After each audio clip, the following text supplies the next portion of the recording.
All right, welcome everyone. We're Semblance of Sanity. I'm Caleb. I'm Jacob. And we're here for Bungou Stray Dog, Season 3, Episode 5. All right, so in the last episode, we had a little bit of a build-up for Dostoevsky.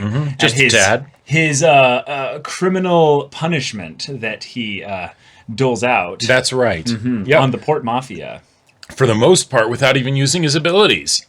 Or ability. Pretty much entirely without using his abilities. Yep, just when it came to the piece de resistance. The actual, okay, now you're dead. And that one was the one that was actually somewhat maybe kind of trying to help him, possibly. Well, yeah. Not exactly against him, necessarily. The sweet release of death. It's wonderful. But yeah, so, okay, he has been fully established as a character, and now we just get to see whatever he's up to. He has a list of the Port Mafia's members and their abilities. Yeah. Oh, boy. Yeah. Shit. Okay, so Port Mafia is going to have a war on their hands, or a manhunt that's the man doing the hunting. Yeah. So that's a problem. How will the ADA get involved with this? How will the general, spillover of this event just go forth into the future? We shall see. We will. Y'all, without further ado, let's get into this. All right, everyone, now be sure to go check out the reaction portion of the video in the description below, then come back here for the discussion.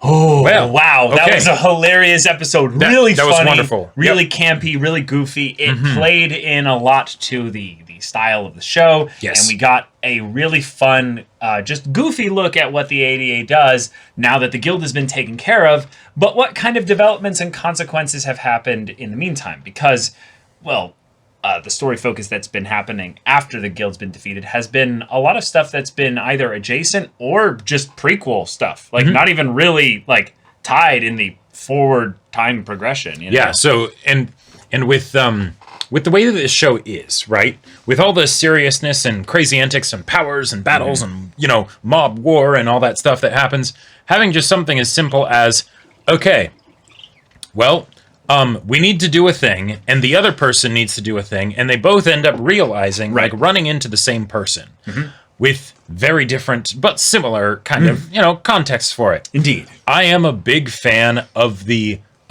shenanigans. Of the shenanigans, yes, but also just of the idea of an anime of you have the workplace associate that is totally crushing on the person, but then they're like, okay, well, I mean, I'm not, but, maybe I am. But then also the mistaking a non-romantic, interaction for a romantic one and then freaking out. And that creating a whole plot out of, yeah, exactly. Nothing. Right, because one, that can totally happen, right? Totally. But two, it moves along fast enough because this is the kind of show that it is that it doesn't overstay its welcome. Yeah, it's done in the same episode. Exactly. It's done in the middle of the same episode, basically. Yep. And the ridiculousness of it is even amped up more by the fact that it's Akutagawa. Yeah. Who in their right mind would think that Akutagawa would ever be on a date? Nope. And only someone that's so smitten with Akutagawa that they can't think clearly about who Akutagawa actually is. Or they're just a really twisted person themselves as well. So then it's okay, maybe then try and figure out who that person is for safety reasons, Sure. But then, it leads into the classic, okay, I need to go watch and snoop around and stuff. And then you have, Port Mafia running into ADA. Awesome. I loved everything with Higuchi this episode. Yep. Higuchi has been a character that's been kind of weird. I feel like they've never really struck the perfect balance with her. But this was one where they decided, fuck the balance. Let's just lean all the way into the fact that she is an absolute simp for Akutagawa. And it's we get it. We get it. That's cool. There's an aspect of Akutagawa that kind of needs to be fixed. So she's like, I can save him. And the whole bodyguard protector that also might go into lover. It's a classic trope and it works very, very well. And Bones would love to have another Hawkeye Mustang combo definitely isn't Hawkeye or Mustang. Let's be real here. Wait, the person, the blonde girl in the suit with the pistol without powers, that has the elementalist kind of guy, caster. Right, the high damage caster that is very Useless. vulnerable and useless in particular circumstances. When he deals with a specific thing or person, yeah. Yeah, exactly. And generally, you know, you need to look out for them and all that stuff. It's like, no, I wonder. Yeah. Right? And so, yeah, I'm totally down for that. Yeah. But I love how it kind of like cut through all the bullshit and pretense. Yeah. Because like in the previous... Dopo immediately shows up. Well, Dopo immediately shows up, but also just the idea of like that it's like a total crush thing. Right. In her previous focus stuff, I think it was like towards the end of season 1, it was a lot more serious, right? And it's like more serious. And it's and that stuff was still really good. I loved it. Like that was some of my favorite like early Bungo stuff. Yeah. But, you know, now it's just like, okay, she's blushing and stuff, and like, wait, is he with other girls? And okay, I need to sabotage that relationship because for some reason this will be a win for me, but I don't like him. Yeah. This episode in general leaned into, I would say, the sillier side of Bungo, which I would say in general needs to be leaned in heavier when they're leaning into it, because I think Bungo at times tries to mix and they end up end up half-assing both things. You know, don't half-ass two things, whole-ass one thing. Right. You know, get that Atsushi dumpy just right there in the screen, just whole-ass it, you know. Now, I love that they did that in addition with the ADA, and that there's like, there's rival organization or just groups just coming in to forage and scavenge off of the guild. Cool, let's deal with them, because some of them might be a problem. ADA rinses them. It's not even a thing.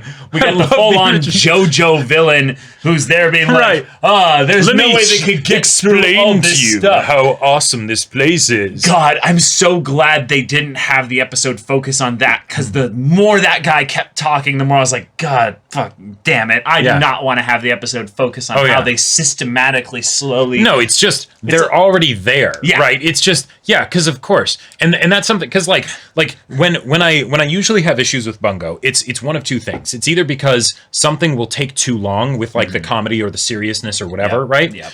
Or the comedy and the seriousness will feel like they're too close together. They're competing. And then they're competing, right? And in this one, I feel like both of those were handled very well. Because there almost was no seriousness right, to this they're episode. Almost, right, there was the whole thing of like oh shit, he got tortured and his fingernails got ripped off. Okay, all right, we got serious stuff. But then it goes into comedy of, all right, we trash this place, right? And any potential seriousness of him expositing how, you know, crazy the defenses were are immediately undercut. That's then done. We hard cut, and that transition from, okay, we're going to avenge our friend, right? Yeah. To, okay, now it's, you know, romantic antics, basically. Yeah. Back at the cafe. Yeah. Everything's basically good. It felt very comfortable, right? Like, like it was like, okay, that was that, and then this is this. Cool. We can have, you know, awesome poses of them showing off their powers and everything at the same time as campy, you know, humor. This honestly kind of felt almost like a JoJo episode in that you had the ora of Dopo going off, but then you had the explaining the things that's immediately destroyed, but then all the campy stuff leading to a character that's introduced that's definitely going to be a plot relevant character in this season. But they danced around the potentially kind of depressing and sad thing that's going on with this character, in that he's alone. He's clearly hoarding and is not doing well mentally. Then Dopo comes in, who's kind of been like the big brother, uncle, good guy coming in that helps the younger, you know, more, I would say, out of sorts folk. You know, Dazai, Atsushi. He tries to help Dazai, but character you know in the how that OVA, you know. Like that's kind of Dopo's role. And he came in here and set up a bit of a tough love situation where he's like, no, I needed this guy to make sure he confessed. I know he was going to get rejected because it's a 1 in a million that he doesn't get rejected, right? So, okay, we get him set up to where now, after this is done, and he's confronted his fear about this whole thing, because that's not something he does usually, he'll be okay. It'll reset him. That's pretty cool. And I also like the idea that, in a way, the guy latched on to the fact that they needed his help as a motivation to basically, all right, fine, even though I know it's not going to work, because he would have known too, probably, right? He probably deluded himself a little bit, though. Right. Because he feels like he's in love, right? Sure, right, but it's more about the being true to his feelings and communicating them to the person than necessarily how they respond, even though he would totally be like wanting them to respond positively. Right, because he's biased and also compromised emotionally. Oh, totally, right. But the idea that like he hadn't actually written the love letter until now. Right? When he talked about the whole thing of I can't use my abilities, that seemed like an ongoing problem that he had kind of just maybe accepted, right? Well, then they who knows immediately how long. they immediately dropped the punchline of, what? You can't? Because I'm in love. So I don't think it's necessarily been that long. Okay. Because it was immediately followed by the punchline. Well, sure, but I feel like that doesn't necessarily connotate like how long it's been since, and it totally could have been a short period of time. But I liked the idea that it was something where he still ended up doing the uncomfortable thing that ended up resulting in okay, yeah, shit. Now I have to be all depressed and sad and everything, but because they need my help for something, and I can't do that right now, so I'm going to do the thing that will make it so that then I can help them. But even though Dopo was also kind of like, okay, go do that. But yeah, I think the thing that supports that the most is not any of the other stuff. It's just the fact that he left the house. Because he didn't need to come help them. Right, exactly. Yeah. He didn't. I would say, if anything, that's the part that kind of feels like it doesn't fit with what the character they set up here was. Right, it was a fast character growth on a character that had just been introduced, so is it growth or is it just, them being different? Yeah. Or the character writing being different. Right, exactly. And I feel like that was kind of the weirdly inconsistent thing. But then when I think about the episode structurally, it made sense that they needed to accelerate. Accelerate the point to which he would see that the love crush got rejected. Right. So they needed him to come to the scene without it being a thing of, hey, how do we logically make sense for the rejection to traverse to wherever she is to his place? Yeah. So that felt like more of a, wait, we made him a shut-in. He follows, It felt a little lazy, but whatever. Like, personal headcanon, I'll chuck it up to the idea that maybe, because, okay, well, and this could be a meta thing too, but yeah. If you have a love letter that needs to be delivered and the feelings regarding that love letter is what's keeping someone from doing something in the plot, love letters are kind of, the reason that most people don't like to do them is because you don't actually know when the person's received it. Yep. There is no point where you can get your response, definitively, right? Or guarantee that there will be a response. Especially with a love letter, right? You don't even have a scene at this time, or read at this time, right? Mm-hmm. So, theoretically, if he had just given them the love letter, they had delivered it, right? He could have gone 2 weeks before, and it's like, oh, still nothing. Right. Okay. Yeah. Well, I guess, I've been denial over the last 2 weeks, but I guess I have to, reconcile it. All right. She doesn't actually like me. I think Dopo might have just understood that the guy would need basically to see the letter be delivered, right? So by Dopo taking, he's like, he'll be here eventually. Nice, but who knows? Yeah. Okay, so this episode quirky fun set up potentially some stuff with Dostoevsky, and the idea that there are some false leads that were sent out to set up organizations to try and go after the guilds, leftover just material tech and all that. And then Dostoevsky was shown kind of like on like a building, like kind of looking over. Oh yeah, that's right. Mm-hmm. So yeah, it seems someone like had already taken it. These guys back there must have been fooled by the false leads that had been put out. Right, which seemed to be implying that he was the one who put them out, which makes sense because he's an information, dude and all that stuff.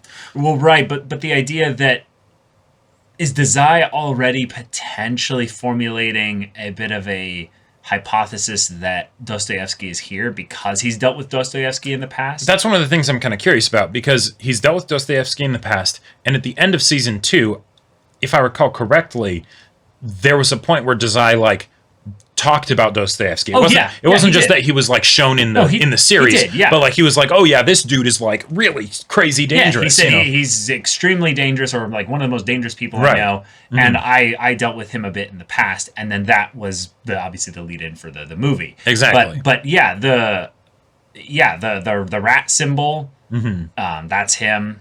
So okay. yeah, we've got some real potential problems coming up here. And the fact that these smaller organizations are the ones that grab the ADA's ire means that Dostoevsky could be manipulating these groups into going after things that are more obvious, thus, like we were suggesting, sussing out their what abilities. The ADA's abilities are, because those are the ones that he would not know outside of maybe Dazai's. Sure, yeah, because of the he's movie. dealt with Dazai before. Mm-hmm. So we'll see. Yep. We'll see. Really, like, one of the abilities that just keeps getting, like, brought up as, like, one of the ones that you do, like, you need to be very careful about them here, is the illusions. Coming from... what was his name? Tanizaki? Tanizaki, yeah. Yep. Like, or Junichiro, yeah. Yeah, you really need to make sure you've got a handle on what he's doing. He's probably one of the best support members of the entire crew. Yeah, because... in terms of, like group combat and stuff like that. Because he was able to do it on a scale that we haven't really seen before. The fact that he was able to do it for basically a whole complex after, Atsushi just rinsed all the guards, right? Yep. That's a big deal. But two, and this is more of a minor thing, the fact that it works on cameras and stuff means that it is not just a trick of the mind. It is actually creating images in places, which is good to know. It's an actual legit three-dimensional observable thing that you could have people 1,000 miles away looking at it with some kind of hyper thing, and they would see what you are projecting as exactly. Yeah, you could take a picture of it, or whatever. It's not a form of telepathy, right? So that's a good little distinction there. And since they went through like this is how this ability did that and that and that and that. As they went through the facility, if they wanted to have that be something where it's like, yes, and Dostoevsky had little, sensors in place, or like, had recording devices on the guards or that dude, who knows, that could be he just came there afterwards and Sherlock Holmes the shit, or Aragorn it was like, Okay, cool. Oh, but they didn't respond, so they did something for the cameras. Right. Okay. Maybe get like one surviving, person and be like, all right, I know they'll hurt you if you tell me, but I will hurt you more right now if you don't. So spill your guts, Yeah. But, okay, y'all, thank you so much for watching this episode's reaction and discussion. If you want to see the next episode's reaction and discussion right now, though, go check out the link in the description below for our Patreon. You can get an early access there. You can watch full-length timer reactions there, and all this comes with Discord access. You can chat with us in the community there about this show, about anime in general, and also be sure to check out our Twitch channel. We stream every weekday. The info's in the description. Yeah, so if any of that interests you, we'll see you there. But until then, we're Semblance of Sanity. I'm Caleb. I'm Jacob. And we'll see you all next time.